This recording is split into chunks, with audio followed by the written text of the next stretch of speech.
Fələk qurdu yenə məkrin, quruldu dar ağacları.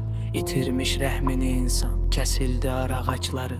Ədalət mülkü virandır, zülüm şahlıq edərindi. Cahanın bağrına sancıldı nifrət xar ağacları. Nə insaf qaldı kəslərdə, nə vicdan nuru qəlblərdə. Büründü kainat matəm, qara rəngli bu pərdədə. Güclü kimsə zəifi əzdi, haqqı tapdadı hərdəm. Ucaldı ərşə fəryadlar, boğuldu yer bu dərdlərdə. Savaş atlar çapır zalım, qan axıdır qara torpaq. Günahsız körpə canlar sönür sanki bir xəzan yapraq. O məsum gözlərin nuru hələ dünyanı görmüşkən, nədən torpaq olur məskən, nədən qismət olur torpaq. Beşiklərdə sönən canlar fələkdən bir şikayətdir. Bu zülmün sonu yoxdumu, bu nə növ bir cinayətdir. Süd əmən körpənin qanı boyar həm yer həm əflakı. Bu qanlı tarixin sətri bəşər üçün xəcalətdir. Hanı o vəd olunan haqq, hanı mizan, hanı tərəzi. Zalımın qəsri yüksəldikcə artar məzlumun mərəzi. Bir ovuç torpaq üstündə min bəla doğdu bu dünya.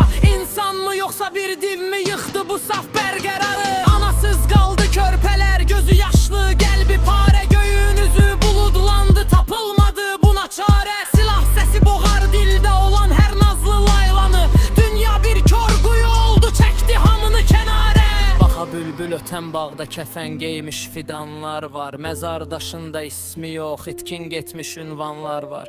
Zamanın qanlı dəryası boğar hər gün ədaləti. Sükut etmiş dilsiz bəşər lal baxan bu eyvanlar var. Ey Adəm övladı, bəsdir oyat qəlbində insanı. Məgər görmürsən ölməkdə olan bu fani dünyanı? Ədalət gəlməsə mülkə, cahan bir gün məzar olar. Məzlumun ahı yandırar, yıxar hər qanlı sultanı.